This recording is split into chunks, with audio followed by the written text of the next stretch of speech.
Colorado has many stories of African Americans who have made significant contributions. One of those history makers is Bruce Randolph, better known as Daddy Bruce. Famous for his barbecue, he became a legend because of his generosity. Randolph gave Thanksgiving meals to the needy up until his death in 1994. The food basket giveaway has become one of the biggest Thanksgiving traditions in Denver. With this History Makers moment for 9 News, I'm Megan Fitzgerald. Whereas the Thanksgiving basket distribution, called Denver Feed a Family, started in 1964 by legendary restaurant owner, humanitarian, and social entrepreneur Daddy Bruce Randolph to provide Thanksgiving dinners to Denver and neighboring communities less fortunate. In honor of Daddy Bruce Randolph is celebrating the 50th year anniversary by providing baskets to 10,000 families, making this the largest Thanksgiving distribution in the country. Therefore, I, John W. Hickenlooper, Governor of the State of Colorado, do hereby officially proclaim November 22nd, 2014, Denver Feed a Family Day. All right.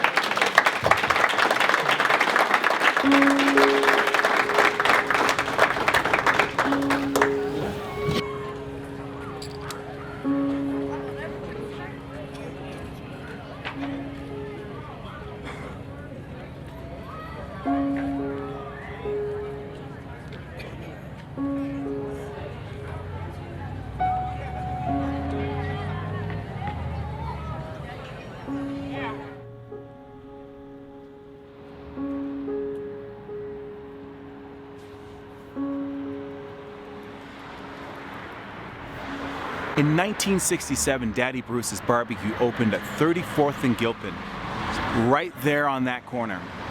It was right there on that corner that he started his annual tradition of preparing Thanksgiving meals for families in need.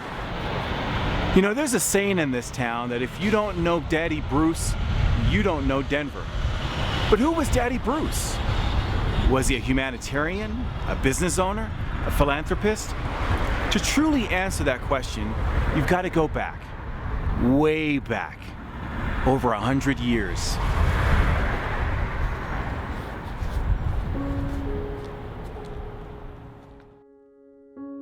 Bruce Randolph was born in Pastoria, Arkansas on February 15th in the year 1900. He was the 6th child of Tammy and Josephine Randolph. For food, they had to hunt small game, and from dawn to dusk, they worked the family farm and grew their vegetables. By the time he was 15 years old, Bruce was picking cotton for his stepfather for 10 cents a week. One day, due partly to his sense of adventure, he decided it was time for him to leave.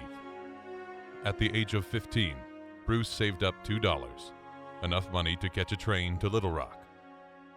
On the night of his departure, he began his 8-mile trek to Sherrill, Arkansas, the town where he would have to board the train. Bruce had a companion with him that night on his journey to Sherrill.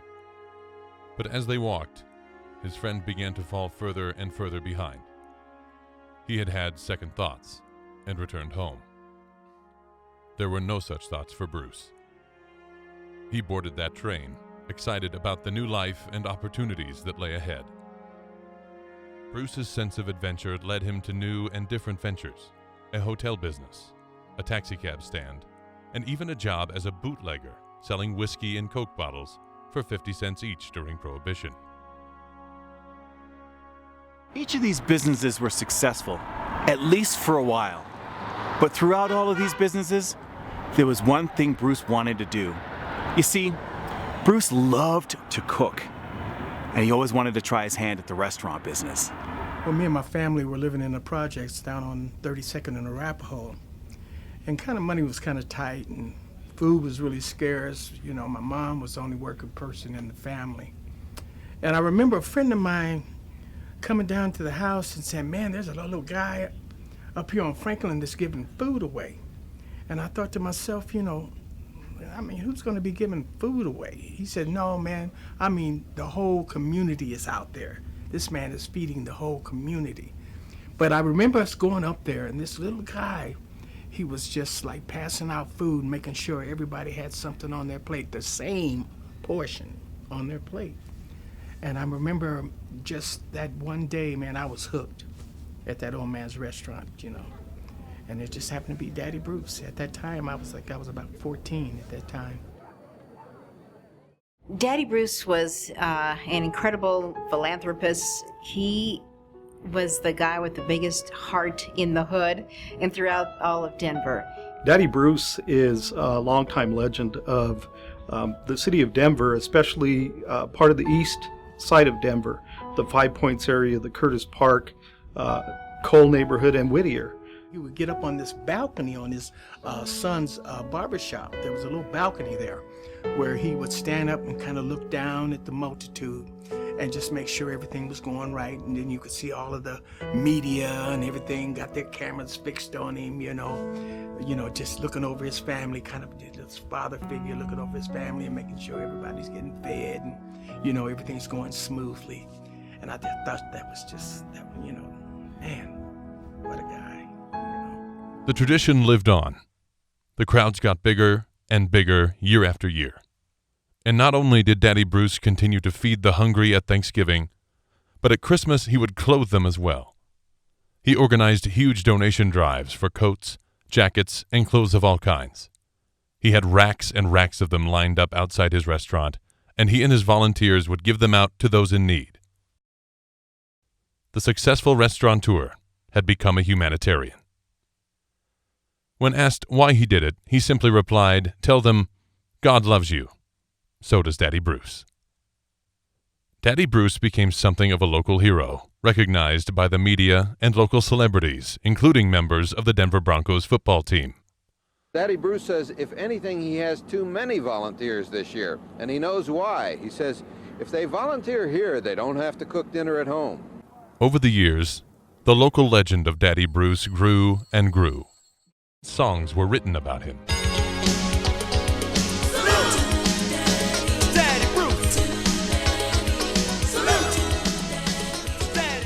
Equal rights activist Larry McPhail wrote and recorded a song in tribute to Daddy Bruce. Put a light in your window for the world to see. Remember the homeless and the hungry. Share the trouble and misery when they're down and out. That's what living is all about. Keep a light in your window, let it shine from above. Remember your neighbor who needs your love. Keep a light in your window, lend a helping hand. Reach out and help your fellow man. Bruce even received national recognition. Dear Mr. Randolph, over the years, I have witnessed many times the greatness of the American spirit. Compassion for others, creativity in meeting challenges, and determination to accomplish our goals are significant attributes of our people. Evidence of this spirit is the loving concern of people like you. I am pleased to extend my personal congratulations and commendation to you for your generous voluntary contributions to your community.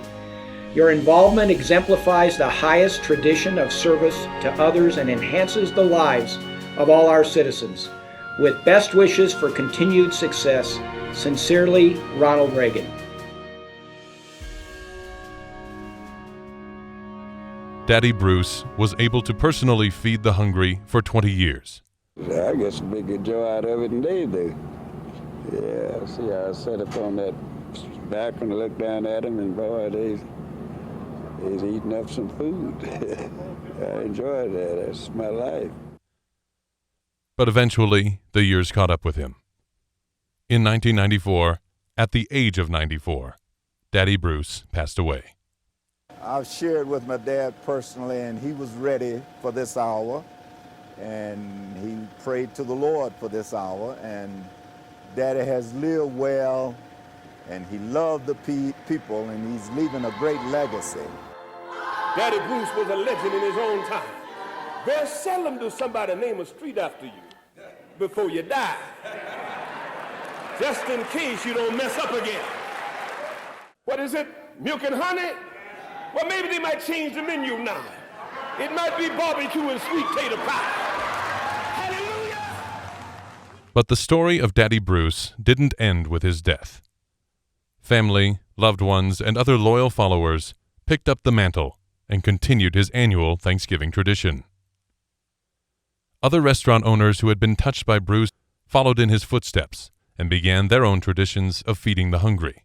For a very long time, he opened up his doors of his restaurant to feed people. He was trying to help out the folks in the neighborhood that were around, try to get them a good meal whenever he could. This is the same cafe. SAME stands for So All May Eat.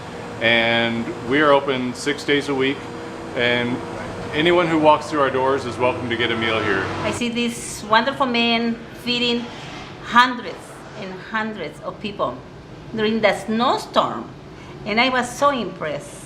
We made a promise, my husband, Bill, and I, that we'll open the restaurant, the doors of our restaurant, to feed the needy. Throughout his entire life, Bruce was a selfless man, and despite his local fame and national recognition, he died more or less penniless. Ain't all that much trouble. Just ain't got the money like I used to have to do it. Takes money, to do it. The years rolled on, and so too did Daddy Bruce's Thanksgiving tradition. Year after year, the people came. But without Daddy Bruce himself, well, every cause needs a leader. And with the passing of Daddy Bruce and the passing of time, interest and awareness began to lessen little by little. The volunteers did what they could, but without Daddy Bruce there, it just wasn't quite the same. Daddy isn't around to supervise his annual Thanksgiving tradition, feeding the needy. That the need is still there. We can talk about all the big stuff, but in reality, there's still a lot of people out here that are poor and a lot of people that are hurting and need help. Denver Mayor Webb was among dozens filling food basket orders. With less interest came less money. And in 2004, it looked like the volunteers of Daddy Bruce's barbecue might be serving their big Thanksgiving dinner for the last time. Several years ago, I had heard through, I think, my church and other community members that the Daddy Bruce Thanksgiving giveaway was in jeopardy. And at this point, this was after his passing, and my church, Salem Baptist Missionary Church, stepped up and decided to work with the Denver Broncos and other community leaders to give raw foods away, a whole turkey uncooked and the sides that go with it so people can take it home with them. Well, due to finances and some other things going on, that all was about to stop. So as I was preparing to do my live shot that night on the corner of Bruce Randolph Boulevard and about Gilpin, near Daddy Bruce's old restaurant, Reverend Ronald Wooding was in the neighborhood and was chatting with me, and he asked what I was doing, and I told him this is the story. And so I did the story, and from there, well, the rest is history. The community stepped up, and the Daddy Bruce Thanksgiving giveaway was back on track. Denver Feed a Family, in honor of Daddy Bruce Randolph, is a 53-year tradition of helping the less fortunate during the holiday season. Hundreds of sponsors and donors, and over 1,000 volunteers generously contribute supplies, time, and acts of kindness that will facilitate distribution of 6,500 baskets to families in several cities throughout our state. Therefore, I, John W. Hickenlooper, Governor of the State of Colorado, do hereby proclaim November 2017 as Colorado Feed a Family Month in honor of Daddy Bruce Randolph. Put a light in your window and let it shine from above. And remember your neighbor who needs your love. Larry McPhail wrote that song in honor of Daddy Bruce as a testament to his generosity, his kindness, and most of all, his great love for his fellow man. Throughout the years, Daddy Bruce's successors and followers have fed tens upon tens of thousands of people who might otherwise have gone hungry. When asked why he did what he did, Daddy Bruce famously replied, "You can't beat love. Nothing beats love. You give one thing, you get three things back. That's why I do it." I get some big good joy out of it, and they do. Yeah, see how I sat up on that back and looked down at them, and boy, they's eating up some food. I enjoy that. That's my life. It's hard to believe that 50 years have passed already since Bruce started his wonderful Thanksgiving tradition, and Bruce himself has been gone for more than 20. But because of his inspirational spirit, his legacy lives on.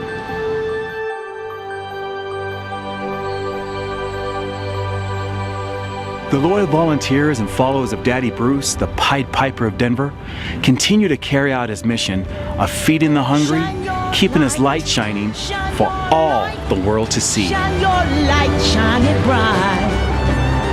Shine your light, shine your light, shine your light, shine it bright. Listen, just put a light in your window. Whereas inspired by Daddy Bruce, Pastor Harris and Pastor Wooding, hundreds of volunteers and donors gave unselfishly of their time, energy, and money to carry on this Denver humanitarian tradition, providing assistance to over 8,000 families at this annual Thanksgiving event. Thank you, Councilwoman Madison. Let me add to the family at Epworth. If we're talking about serving 8,000 families, you can bet that we're close to 25,000 people that received service on this day. What he did was give back, and that's what we want to be about in the city and county of Denver, and that's why I love that Epworth Foundation is here helping us to understand what it means to give back. And so as a city council representative that lives down the street, I wanted to make it my effort and ambition today to say, you know what, I want to give back, and I want to pass that message on. We're helping less fortunate people that can less afford stuff, what Daddy Bruce did.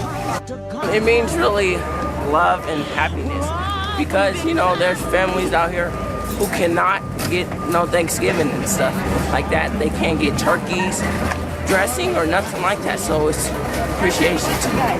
Everyone, I think, should help, volunteer for people and help people that are in need, and doing this, it also gives you a good feeling in your stomach because you know that you're helping these people get food.